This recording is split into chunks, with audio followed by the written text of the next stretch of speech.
Well, it happened again, folks. The Cardinals traded away an LCS MVP. What's going on, everyone? And welcome in to this edition of B-Schaeff Daily. Brenden Schaeffer with you. It is Monday, October 21st, 2024. And we are, of course, talking today about Tommy Edman.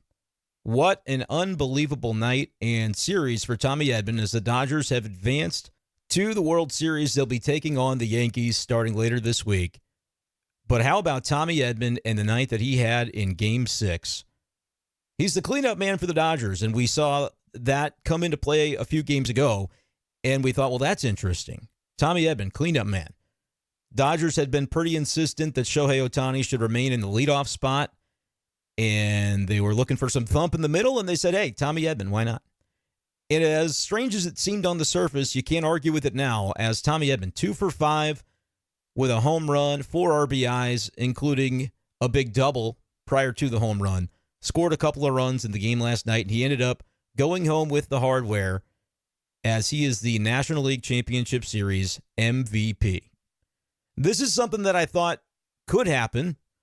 Maybe not this specifically, but I thought when the Cardinals traded Tommy Edman away at the end of July, before he had even played a game this season, it seemed as though there was a chance that he was going to end up having a pretty big October for the Dodgers, right? Because it does always seem to go this way for the Cardinals when they trade away players and they end up on these contending teams. Well, they end up finding ways to thrive. Remember, Randy Arozarena, of course, doing it with the Rays first on after the Cardinals traded him in that Matthew Liberatore deal a number of years ago.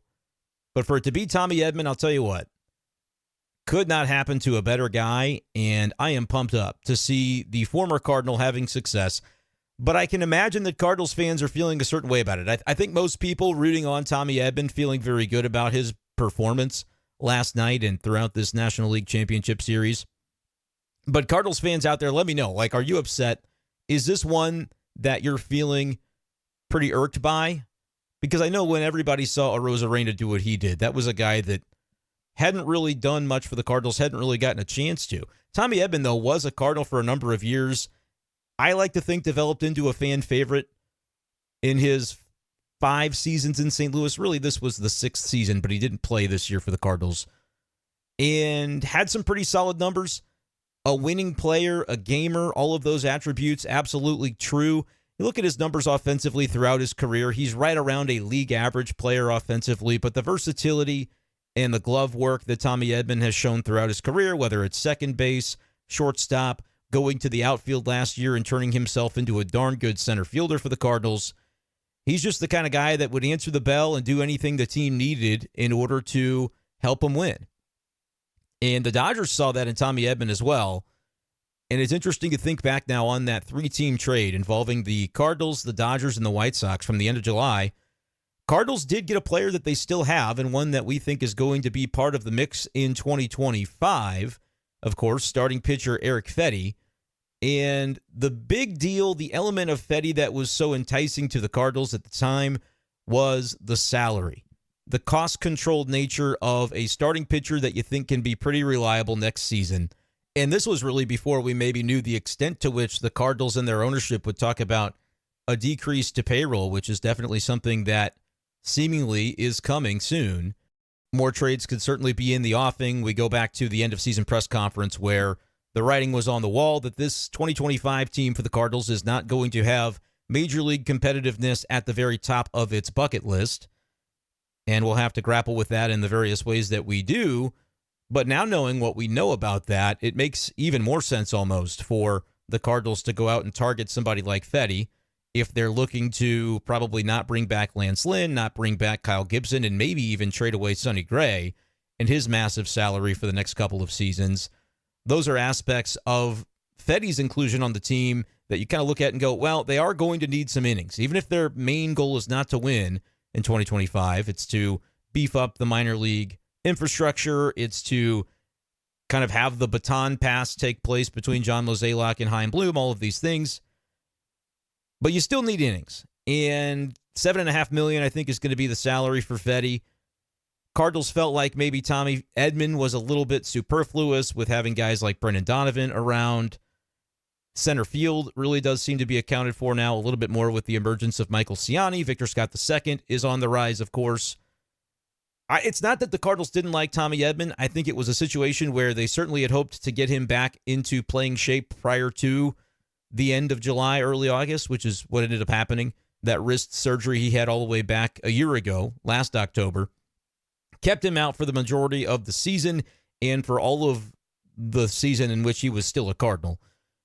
And so I think it's not that the Cardinals didn't think Tommy Edman was still a good player. I think that they looked at their roster, they looked at their situation and said, we need the valuation of a Tommy Edman in the form of a pitcher more than we need Tommy Edman. But as much as it was about, Eric Fetty down the stretch will help the rotation, we said it at the time, this strikes me as a trade that was made for 2025 to have Eric Fetty mixed into a rotation where if you're looking at the guys the Cardinals might not be bringing back, the innings are going to come at a premium. You're going to need to find them from somewhere. But even knowing the logic behind it doesn't make it feel any better to see Tommy Edman doing what he's done for another team. I think the Dodgers were a perfect situation for him, too. And it seems as though the Dodgers were hell-bent on making sure they landed Tommy Edman as part of that trade deadline fray, right? The trade with the White Sox, the Cardinals said, well, we like Eric Fetty, but the Cardinals maybe didn't have the willingness to give prospects to the White Sox because they know that they're in this area of their timeline where they're going to try and beef up their farm system, not do the opposite. They weren't willing to go all in on 2024, and I'm not even saying that's right or wrong. We praised the Cardinals at the time for not having to give up any prospects in that trade outside of a Dominican Summer League pitcher that I think ended up going to the Dodgers, a teenager, a guy whose name we didn't really know. So we praised that at the time. But it was, and look, the FAM inclusion at the time was something the Cardinals did need. And when that month of August went so poorly for St. Louis, I think it made sense enough to say, all right, this isn't going in the direction that we wanted it to. And Tommy Pham probably won't be too content to be on a team in September that's not vying for a pennant. So we can go ahead and let him go. And the optics of that being what they were, I'm not saying that was the end of the world. But in all of this, the Cardinals knew what they wanted. The White Sox kind of knew, all right, we obviously need prospects if we're going to trade our players. But the Cardinals basically looking to the Dodgers and saying, hey, can you give the prospects the White Sox want so we can have Fetty, and we'll give you Tommy Edman to do it. The Cardinals were willing to make that move because they felt like they were giving up something that they had for something they didn't have. And I would say in terms of Edman, and you might say, well, they knew at the time that Nolan Gorman hadn't been amounting to anything. So how shored up are they really at second base? And you've got guys like Thomas Saggese as well, and Brendan Donovan being asked to play a few different roles. But the Gorman part of that is like, are the Cardinals really going to rely upon Nolan Gorman in the future, or is he somebody they could look to trade away?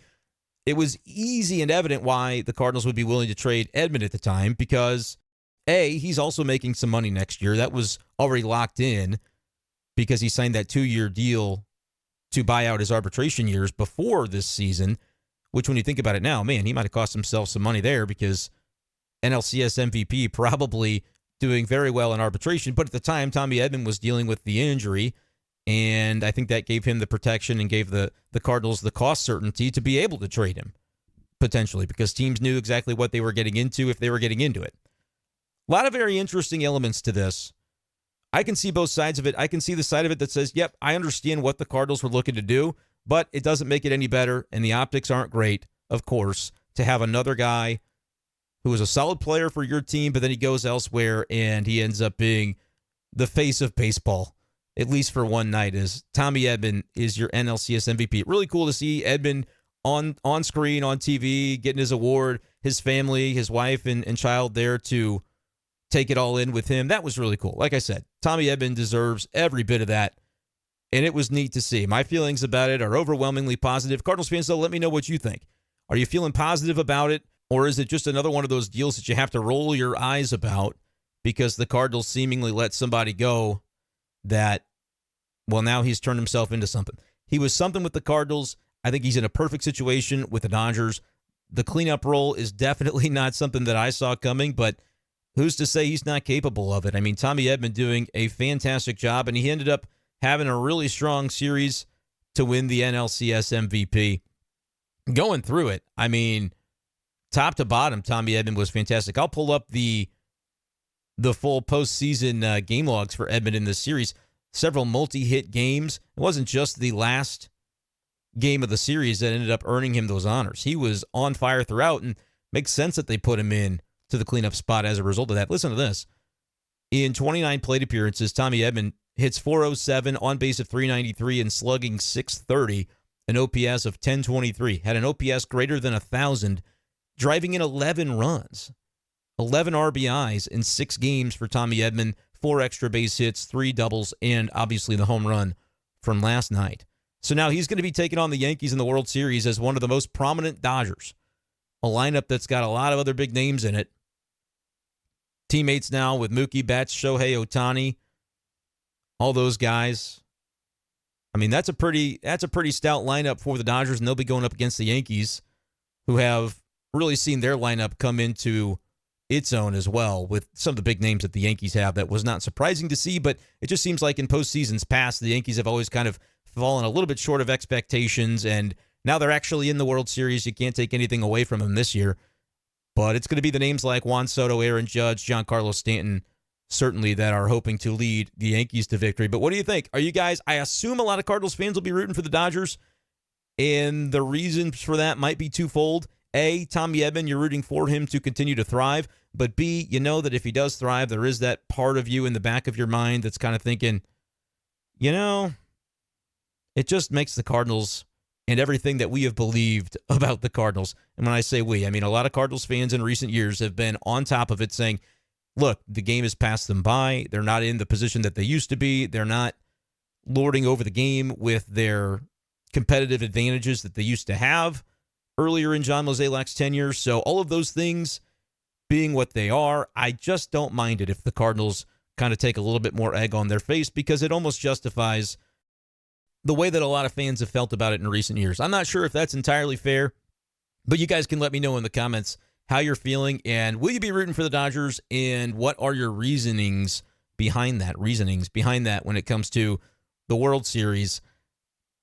Interestingly enough, I mean, you've also got Jack Flaherty on that team too, and he had a great first start in the NLCS and then really struggled in his second start.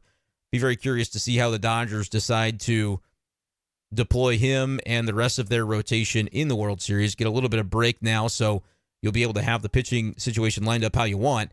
But I think this is two teams that are going to be carried more so by their lineups than their pitching, at least by their starting pitching.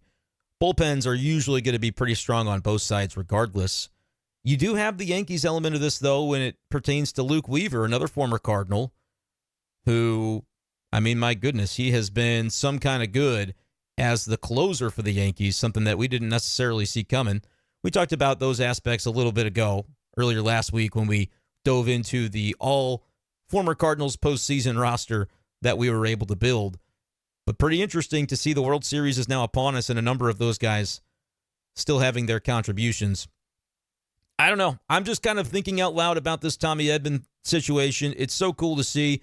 But again, I think it's one of those things that even if you didn't predict NLCS MVP specifically, you kind of knew that there was a good chance that Edman was going to go on to do some great things if he could get healthy. And I think the Cardinals, it's not that they were trading him because they were worried he never would be healthy. I think they had a pretty good handle on his progression. I think, honestly, he was in a situation where he was probably about ready to play and play defensively when he was still only DHing down there in the minors during that mid to late July period before the Cardinals traded him. But ultimately, I think the Cardinals were looking to be a little bit careful because they had an inkling that they were going to try and move him. So I don't think the Cardinals had a lot of fear or reservations about he's not going to be healthy and we need to get rid of him. I think they knew that they were looking to get an arm for 2025 that they could slot into the number 2 or 3 spot in their rotation, be reliable enough, do it for cost control. Because if you're John Mozeliak, you maybe don't know the full extent to which the DeWitts and ownership are going to try and trim payroll. Obviously, the TV situation is what it is.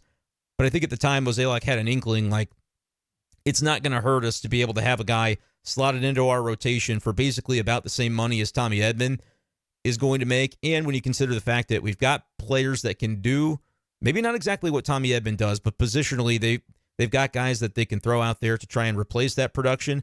And again, kind of out of sight, out of mind. It's easier to envision life without that production when throughout the season Tommy Edman wasn't giving it in the first place because he was injured during his time with the Cardinals. I understand the logic behind it, but it's just one of those things that you look at and you almost just have to laugh. Let's take a quick listen to the announcement of Tommy Edman being named the NLCS MVP last night.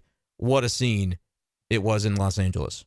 We've got some more hardware to give out, and that is the National League Championship Series Most Valuable Player.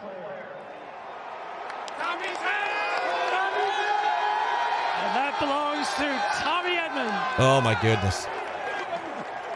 I think they called him Tommy Tanks. Pick up the trophy. It's all yours, Tommy. Holds up the trophy. They love him. They love him in L.A. That's cool to see. That's cool to hear, too. I thought it was Tommy Two Bags, personally. Was getting a lot of mentions from that last night when he had his double that drove in some runs earlier in the game. Tommy Two Bags, he does more than just hit two-baggers, but had 3 of them in this NLCS, had a home run as well. And I'm looking back to my tweet on the 29th of July, and I said, by the way, doesn't it just feel like Tommy Edman is going to wreck for the Dodgers in October? Well, that is exactly what has happened, and his October is not yet finished as the Dodgers and the Yankees will match up in the World Series. Pretty crazy to see. Cardinals fans, give me your reaction to it as we continue to cover the Cardinals right here on B-Schaeff Daily and the Brenden Schaeffer St. Louis Cardinals Writer YouTube channel. Thank you guys so much for listening to this episode. We'll continue to have more. Like, once the World Series is over, that's where it's going to be the Cardinals, hopefully, time to shine. And even if it's not shining, it's making moves that we're going to be able to talk about. So that time is coming soon. But how locked into the World Series are you? Let me know your thoughts on baseball in general, as we need to wait just a couple more weeks before we really get into hardcore Cardinals off-season content. And forgive my voice, the Mizzou-Auburn game at homecoming over the weekend was a doozy. Anyway, thank you guys so much for listening. We'll talk to you next time on B-Schaeff Daily. Peace.